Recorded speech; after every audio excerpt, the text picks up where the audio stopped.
Irmãos queridos, vamos ao estudo da palavra do Senhor. Abra, por favor, a sua Bíblia na primeira epístola de Paulo aos Tessalonicenses.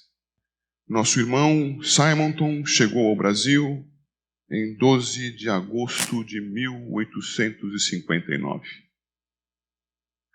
Chegou ao Brasil e veio toda a sua viagem num navio chamado Banshee. Chegou à Baía da Guanabara, admirou-se com a beleza, a grandeza da obra de Deus ali, naquela maravilha natural. No caminho todo, vinha estudando a palavra de Deus com os marinheiros, vinha evangelizando os marinheiros. Não esperou sair dos Estados Unidos para chegar no Brasil e então começar a missão. O crente vive a missão. Então ele veio evangelizando com estudos bíblicos diários os marinheiros. Chegando no Brasil, desembarca, encontra as pessoas para as quais tinha que se apresentar, e tudo registrado em seu diário, publicado pela nossa casa editora, o Diário de Simonton. Ele não anota o texto da sua primeira pregação realizada entre norte-americanos dentro de um navio, retornando da terra ao barco para poder pregar o evangelho e ensinar aqueles que aguardavam pela pregação. Mas na segunda oportunidade, ele registrou. E o texto pregado na segunda reunião, no segundo culto, ministrado por Simonton no Brasil, foi 1 de Paulo aos Tessalonicenses 5:17. Será que podemos ler esse texto juntos? São três palavras, aliás. 3 palavrinhas. Vamos ler juntos. Orai sem cessar. Ele pregou esse texto e não registrou o sermão. Esse texto está também repetido, em outras palavras, naquela mesma epístola que já folheamos há pouco, a de Paulo aos Efésios. E no capítulo 6, versos 18 a 20, Paulo registrou a palavra conforme diz aqui, e passo a ler Efésios 6, do 18 ao 20.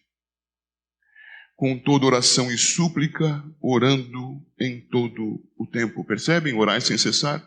Orando em todo o tempo, no Espírito, para isto vigiando, com toda perseverança e súplica por todos os santos, e também por mim, para que me seja dada, no abrir da minha boca, a palavra para com intrepidez fazer conhecido o mistério do Evangelho, pelo qual sou embaixador em cadeias, para que em Cristo eu seja ousado para falar, como me cumpre fazê-lo. Estes 2 textos vão amparar a exposição da palavra de Deus esta noite.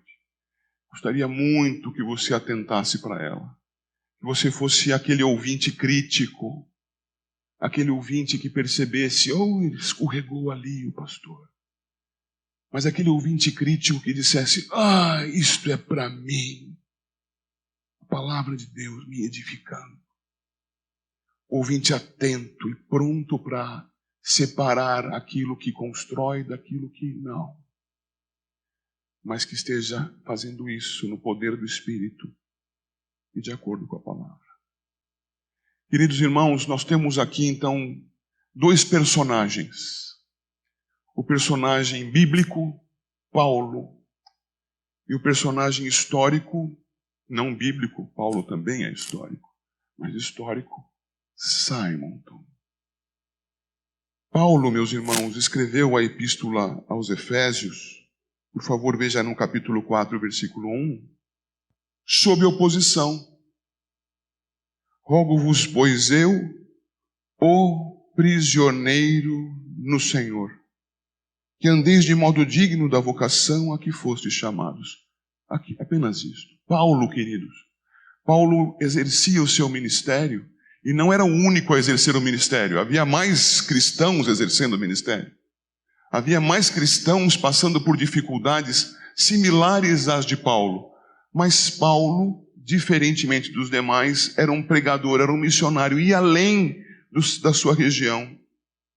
Era um homem que estava desprendido da sua família. Ele o fazia com certa liberdade. E ia onde o Senhor mandasse que fosse. E Paulo, indo, enfrentava a oposição. Se alguns enfrentavam a oposição no caminho da jornada da vida, porque trabalhavam e eram resistidos por sua honestidade, eram resistidos por viverem em culturas corrompidas, e eles cristãos diferentes no discurso, no comportamento, no anúncio do Evangelho, eram resistidos. Paulo da mesma forma, só que passando por mais lugares e mais conhecido, aprisionado. Discute-se em que momento da vida de Paulo aconteceu essa prisão. Não vou me ater a isso. Apenas me atenho a dizer que Paulo estava preso, resultado de perseguição. Perseguição da religiosidade de então. Perseguição do modo de ver o mundo de então. Resistência a Cristo conforme a cultura de 2000 anos atrás. E Simonton? Simonton, irmãos, nasceu num país de raiz presbiteriana. Alguns dos primeiros colonizadores a chegarem, como observamos esta manhã, lá na Pensilvânia, no norte e no nordeste do país, na verdade, na margem do Atlântico, daquele grande país. Aqueles presbiterianos foram desenvolvendo a igreja por todo o território nacional. Enfrentaram divisões internas, maneiras de enxergar as Escrituras distintas, preciso dizer, mais ou menos fiéis. E nessas divisões aconteceu até mesmo divisão interna no seminário onde Simonton estudou, o de Princeton. O seminário que nós temos em São Paulo, JMC, deve ser a semelhança do que foi o de Princeton, uma luz para o estudo teológico. Mas, diferente do de Princeton, sempre objeto de cuidado. Nunca se pode descuidar da formação ortodoxa, confessional dos seminaristas, dos teólogos. Em Princeton isso começou a ser perdido. Foi necessário que um grupo saísse de Princeton para manter a fidelidade e fundaram um seminário de Westminster. Mas muito antes disso acontecer, estava lá Simonton. E Simonton ouviu a pregação da palavra. Num país cristão, com oposições. E sai desse país cristão, chamado pela pregação de um grande teólogo de então, Charles Hodge. Você tem algo disso na página inicial do seu boletim. Vem para o Brasil, certamente com indagações. O que encontrarei? Como serão as coisas? E chega ao Brasil, meu querido irmão, chega ao Brasil imperial, sob a vigência da Constituição de 1824, que proibia o proselitismo. Proselitismo é a pregação aberta do Evangelho. Era proibido no Brasil. Como nós vimos essa manhã, o catolicismo não baixava a guarda em relação aos seus territórios dominados. E vimos essa manhã, na época da Reforma, não foram poucos os reformadores mortos pela fogueira. O Brasil era um país católico romano, não era um país laico. Era proibido pregar a justificação por meio da fé em Jesus Cristo, gratuitamente obtida pelo mérito do Senhor. Era proibido. Ele veio para cá, para enfrentar a oposição. E você pode verificar, por favor, no último parágrafo que você tem aí no boletim, na primeira página. Rio de Janeiro, 31 de agosto de 1959, 20 dias depois de chegar ao Brasil. Acredito que, além de ser útil aos americanos, posso também adquirir uma posição segura e tê-los como aliados. Minha presença e meus objetivos aqui não podem ficar escondidos. Portanto, minha esperança está na proteção divina e no uso de todos os meios prudentes de defesa. O futuro não pode ser previsto. Portanto, busco a orientação da sabedoria infinita e em tudo me submeto à sua direção. Ele não disse isso para mim, não disse isso para você, não disse para as pessoas saberem. Ele escreveu isso no seu diário. Era palavra íntima, submissa ao Senhor, sabendo que não poderia se esconder, não viera apenas para pregar aos americanos. Ousadamente veio para pregar aos brasileiros. Veio para expor-se aos riscos de enfrentar uma lei imperial. E hoje estamos em 2021.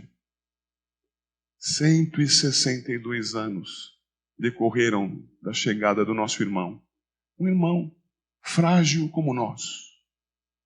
Limitado física e intelectualmente como nós. Irmãos, menos de uma década depois, Simonton morreu de febre amarela no Brasil. Sua esposa, havia morrido tempos antes, ao dar à luz sua filha, no Brasil. E nós temos o que hoje na Igreja do Brasil? No Brasil e além. Temos uma igreja dividida, contaminada e fraca. Dividida, porque há sim, irmãos, há cristãos fiéis, verdadeiros, dedicados ao Senhor, fora desta casa. Fora dos limites do presbiterianismo. Há gente fiel ao Senhor, pronto a se gastar pela igreja. Espero que seja o caso destes que menciono e nosso aqui também. Mas há divisões, há antagonismos. Como é triste nós nos encontrarmos e, por brincadeira que seja, falarmos com um irmão batista, fiel ao Senhor, e ele e nós nos tratarmos de primos, ao invés de irmãos. Isso não devia ser objeto de brincadeira, isso é vergonha. Destacamos mais as nossas diferenças do que aquilo que nos une, Cristo, nosso Redentor, segundo as Escrituras. Vergonha! Igreja dividida. Uma igreja contaminada. Sim, irmãos. Há cristãos verdadeiros entre os pentecostais. Há cristãos verdadeiros entre os neopentecostais, por absurdo que pareça. Mas essas denominações estão terrivelmente contaminadas. E, ó irmãos, como nós precisamos nos guardar, porque se eles têm uma série de contaminações e desvios, nós também temos os nossos. E é preciso que nós nos examinemos, nos cuidemos, nos avaliemos, e com o cuidado sob a palavra, no poder do Espírito, caminhemos para a edificação da própria vida. E com a edificação da própria vida, suportando-nos uns aos outros como irmãos, como presbiterianos, e ajudando, irmãos, ajudando os infelizes de outras denominações, menos detentoras do conhecimento da palavra, para que eles progridam no conhecimento. Vocês que hoje estão aqui na Igreja Presbiteriana de Santo André, em grande parte, não nasceram presbiterianos. Em grande parte, vocês nasceram de outras denominações e pela graça do Senhor aprenderam palavra. Faz diferença conhecer a palavra. É o que o Senhor quer que eu faça. Então eu vou procurar mais a palavra. E nós esperamos, irmão, em nome do Senhor Jesus, pregar a palavra aqui. Assim aqui como em outras casas presbiterianas do Brasil. Pregar a palavra. E estou certo que alguns de vocês, e que estão aqui hoje, muitos de vocês, exceto os visitantes, têm permanecido aqui por conta do quê? Da palavra. Portanto, irmãos, é preciso que nós divulguemos a palavra, que nós deixemos de valorizar a contaminação e preguemos a verdade do Evangelho e creiamos que o Espírito de Deus é apto para abrir corações, transformar conhecimentos, desenvolver Cristo nos corações, dar sede de saber de Deus. Lemos agora mesmo em Efésios 3, 14 a 21. Temos que pregar, porque a igreja está contaminada. Mas a igreja contaminada, meus caros, é uma igreja fraca. A igreja é fraca e nós olhamos para essas denominações que eu mencionei há pouco, para esses grupos denominacionais, e nós identificamos o quê? Gente ignorante da palavra. Nós não podemos simplesmente pensar, perdidos.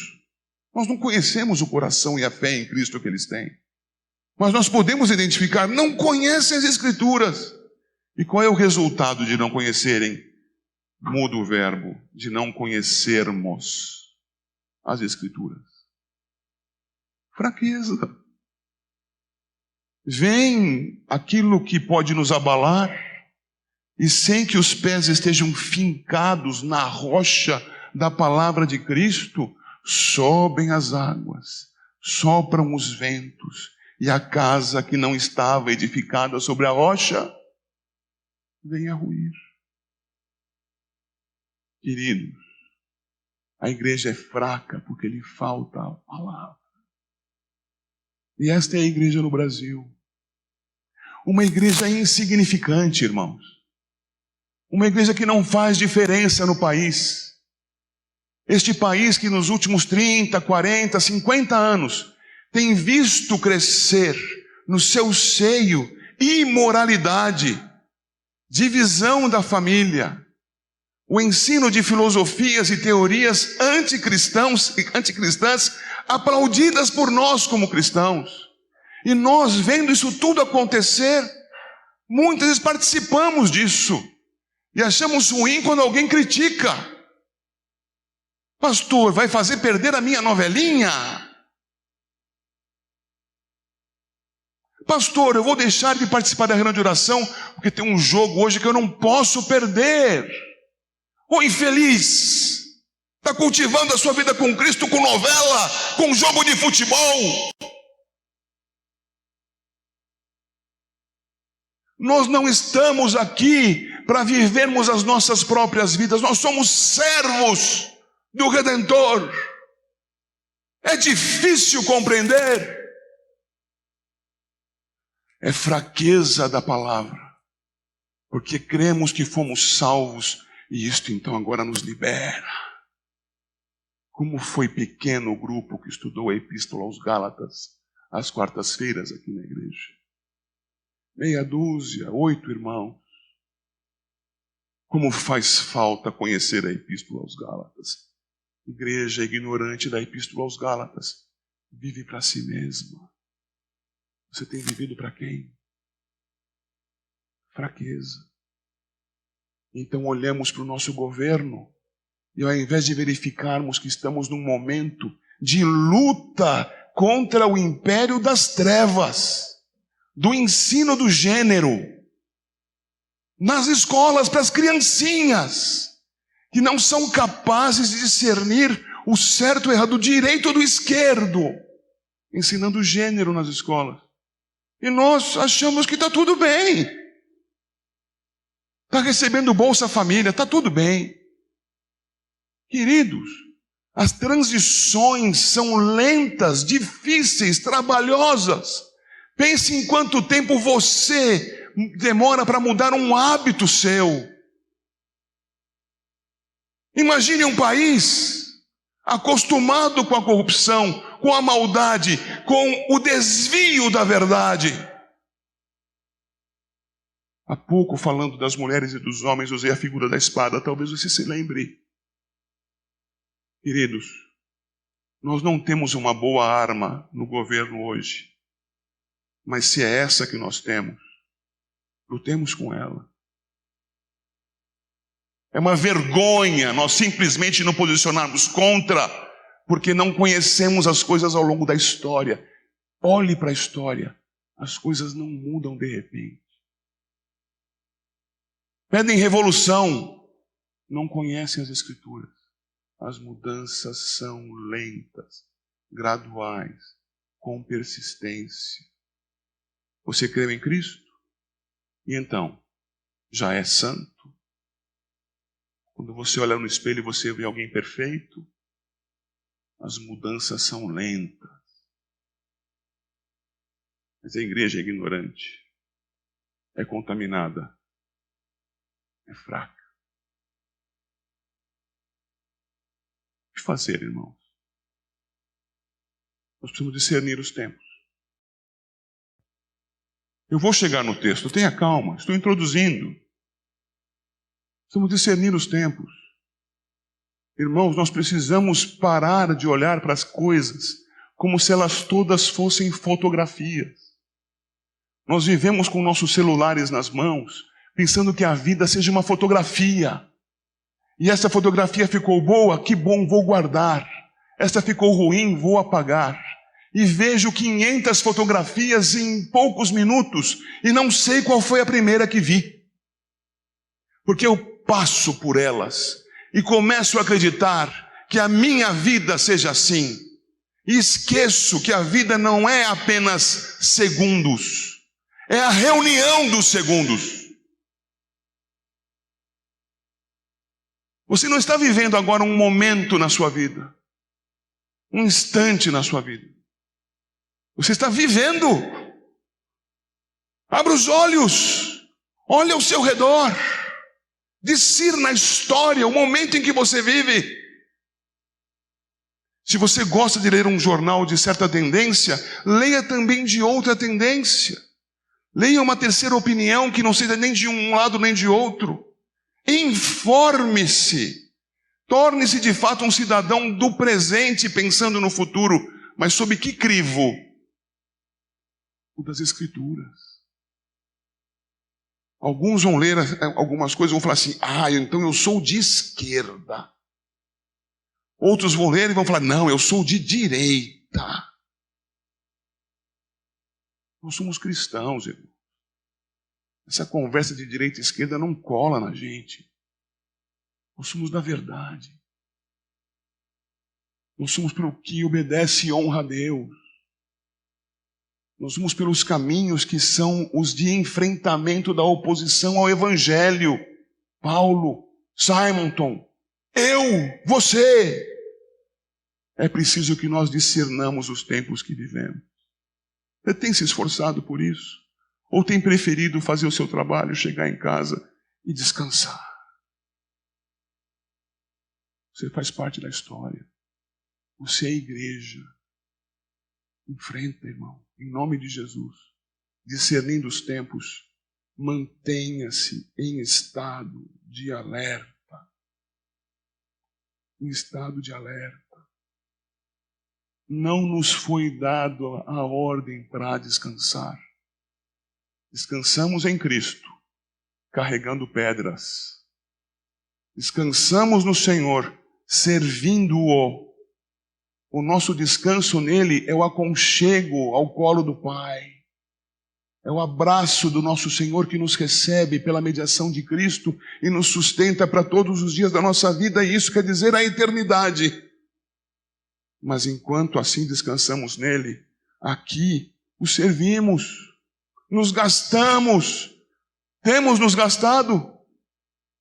Alguns de nós estão tão adormecidos, tão afeiçoados às situações que têm vivido, que, meus irmãos, não podemos esperar muito mesmo de mudanças para o Brasil, sequer quanto ao testemunho, quanto à fidelidade da igreja.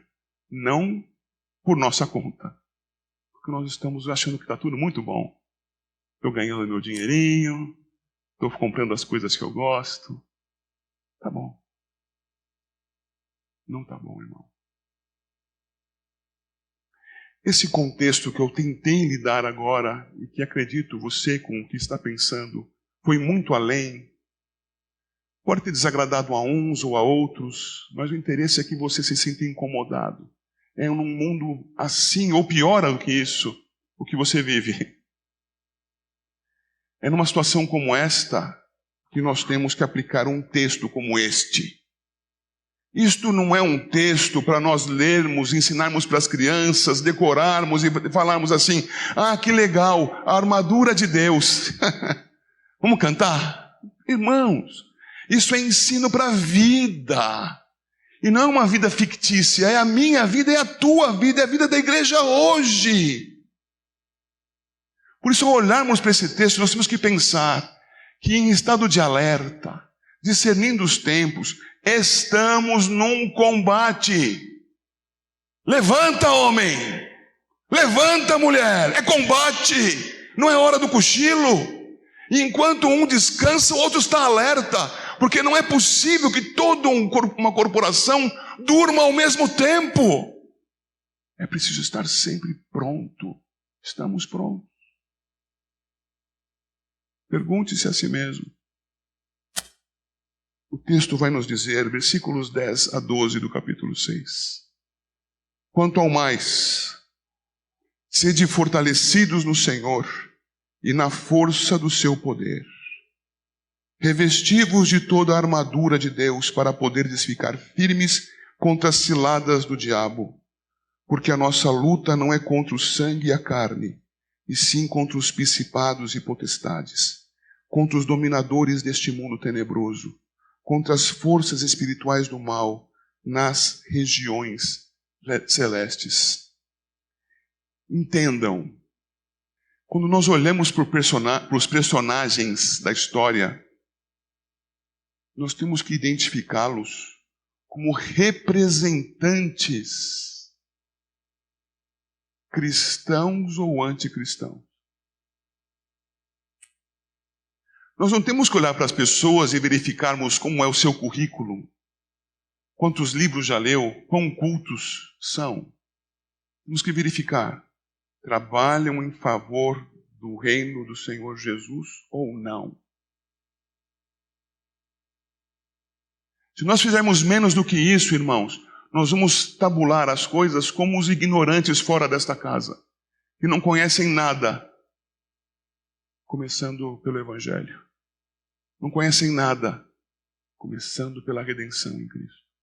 Porque sem Cristo, o homem mais culto do mundo é um infeliz ignorante, que caminha a passos largos para a perdição, influenciando o mundo para a morte.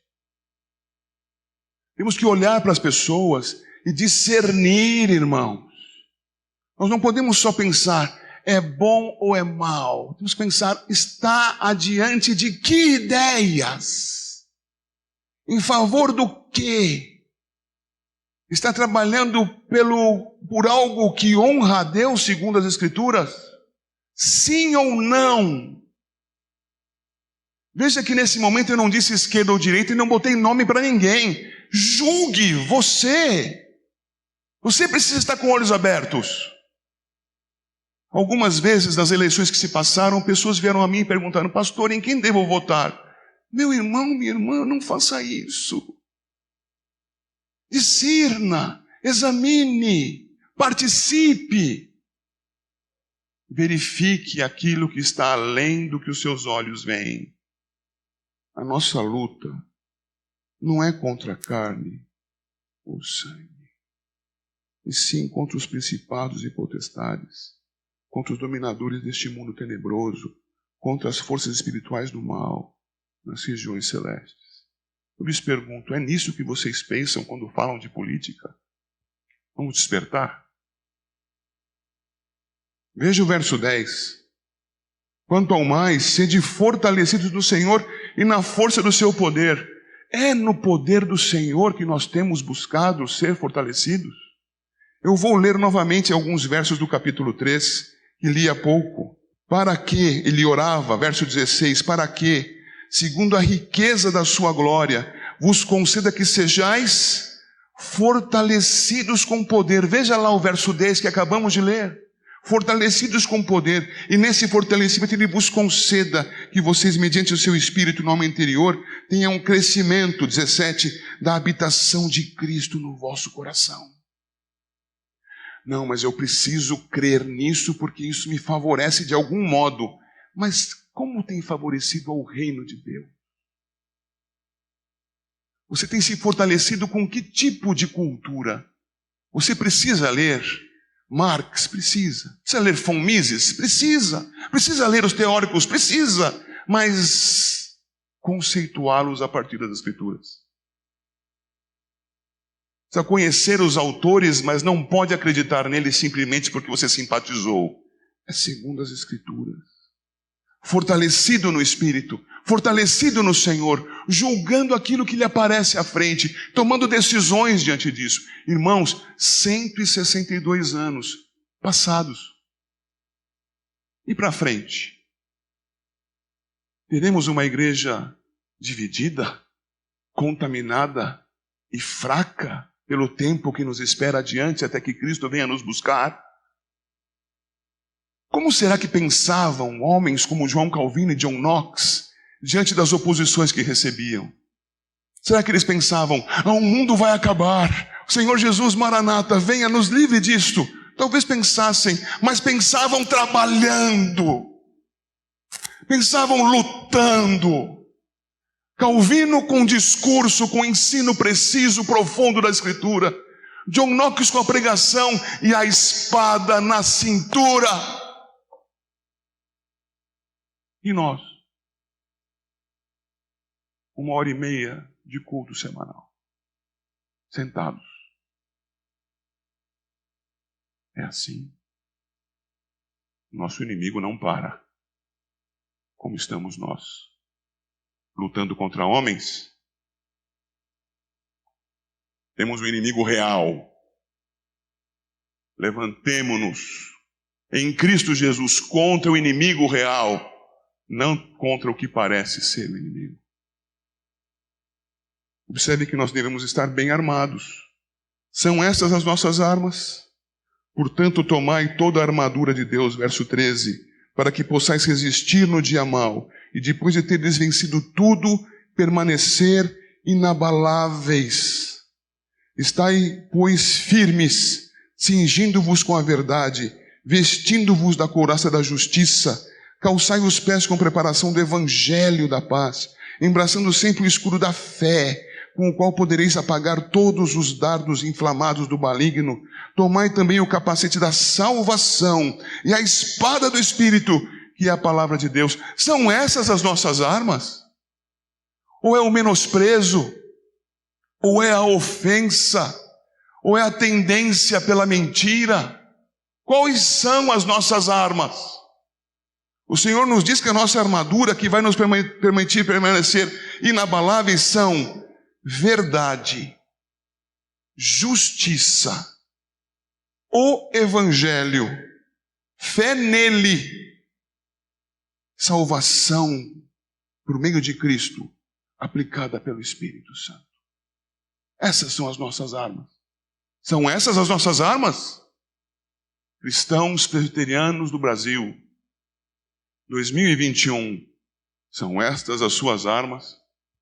No grupo de WhatsApp, eu peço que os irmãos não publiquem política. E por que eu faço isso? Por causa da imaturidade dos irmãos. Não são capazes de discernir as forças do maligno agindo sobre o mundo. E são simplesmente tendenciosos.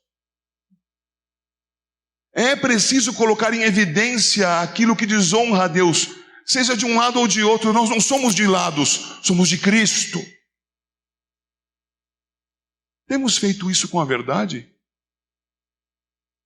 Irmãos, olhem para a história dos nomes que estão na política de hoje e observem se apoiá-los é ou não é justo. Pense nos nomes aí, eu não vou citá-los. É justo me associar a este nome? Honra a Cristo me associar a este nome, a estas ideias, a estas bandeiras?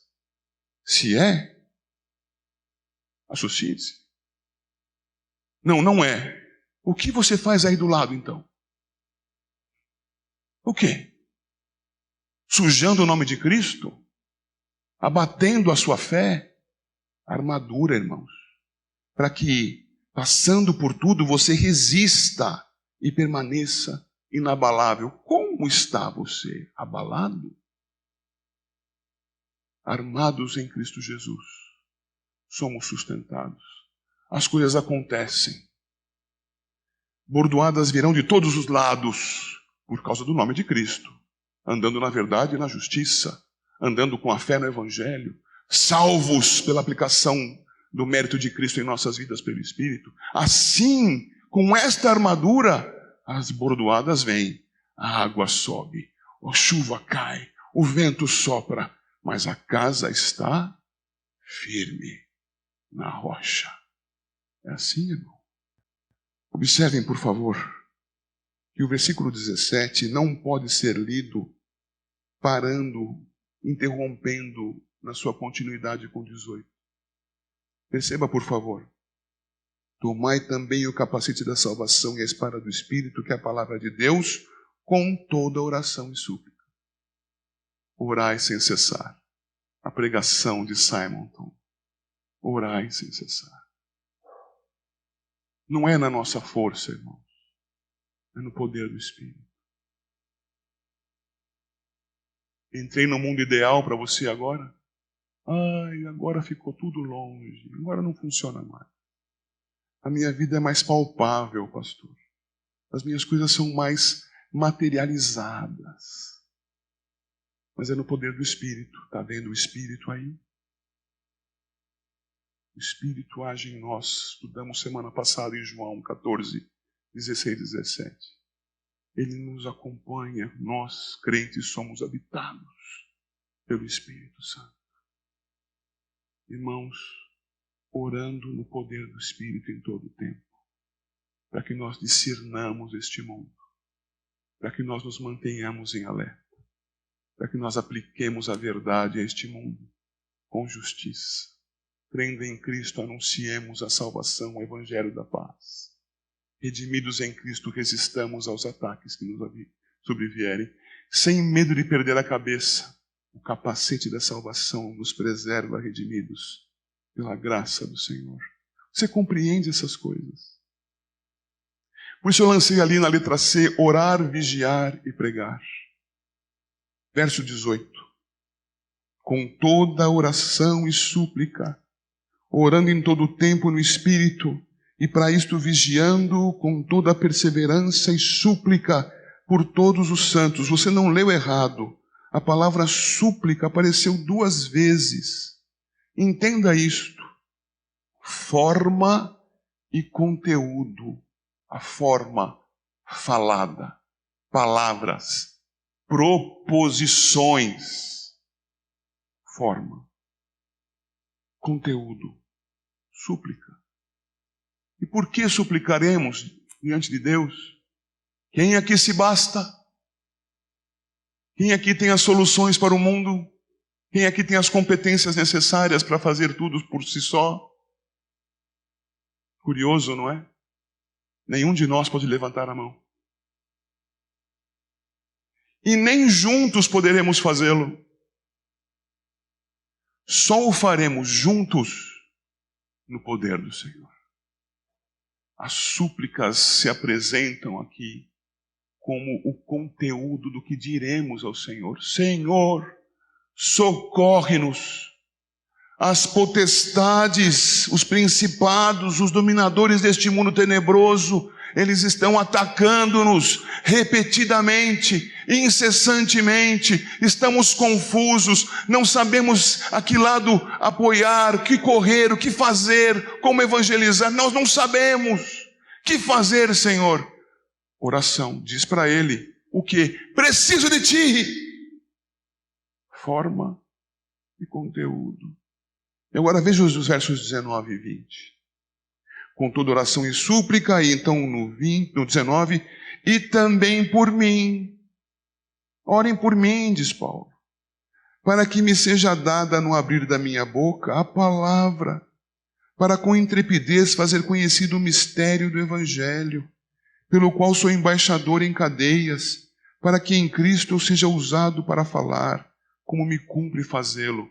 Por favor, você percebeu aí a doença que Paulo tinha, pela qual ele pede oração? Olhe para o texto. Percebeu a doença que ele tinha? Percebeu qual era o problema familiar que ele pedia? Orem por mim, por esse problema familiar. Percebeu aí? Olhe para o texto. Financeiro. Há algum problema financeiro citado por Paulo aí na sua oração? Porque isto é secundário. Você percebe que isso é secundário? Nós estamos numa luta, num combate contra os poderes da maldade. Em nome de Cristo, a arma que nós temos para enfrentar verdade, justiça, fé, evangelho da paz, olha o evangelho da paz aqui, capacete da salvação, esse caminhar no Senhor. Irmãos, ele pede que orem por ele para que ele não perca oportunidades de pregação da palavra. Esse é o motivo da sua oração. Alguns de nós passam por várias e várias dificuldades e imaginam que a saúde fraca de um ente querido seja a razão última da sua existência. Existo para a preservação da saúde dos meus queridos. É importante. Ninguém pode desqualificar isso. Mas, por favor, não viva para isso. Não viva para isso. É importante, mas mais importante é o testemunho do nosso Senhor. Deus é mais importante do que você mesmo e do que o seu amado familiar. Como disse aqui outro dia, eu não estou dizendo que o seu amado familiar ou que você não sejam importantes. Compreenda, apenas entenda, Deus é mais importante. Ele é prioritário. Obedecê-lo vem antes de tudo aquilo que imagine ser bom e verdadeiro. Pelo que Paulo pedia oração? Orem para que me seja dada, no abrir da minha boca, a palavra, para que ousadamente, quer dizer, de maneira ampla, livre, confiante, ousadamente, com intrepidez, eu faça conhecido o mistério do Evangelho. É por isso que você vive esses dias de hoje? É por isso, Igreja Presbiteriana de Santo André? Para fazer conhecido o ministério do Evangelho, pelo qual sou embaixador em cadeias. Você é um embaixador de Cristo nesse mundo? Irmãos, eu pergunto isso a cada um de vocês. E creiam-me, estou aqui imaginando um espelho diante de mim. Pergunto a mim também. Eu faço parte do povo. Como tem sido, então? Nós, então, meus queridos irmãos, orando, vigiando, perseverantes, suplicantes, conscientes da nossa necessidade, temos que nos posicionar diante do mundo agora. Qual será a nossa posição? A oração do preguiçoso: Senhor, concede que o mundo acabe logo e em barranco, para que eu morra encostado. Ou a oração do guerreiro: Senhor, se o Senhor quiser me levar, permita que eu morra em combate. Contra os poderes das trevas, não contra os meus irmãos, não contra aquilo que parece ser meu inimigo, mas contra o meu inimigo real. Igreja, eu e você, no mundo agora, fiquemos alerta, em nome de Jesus, até que Ele venha.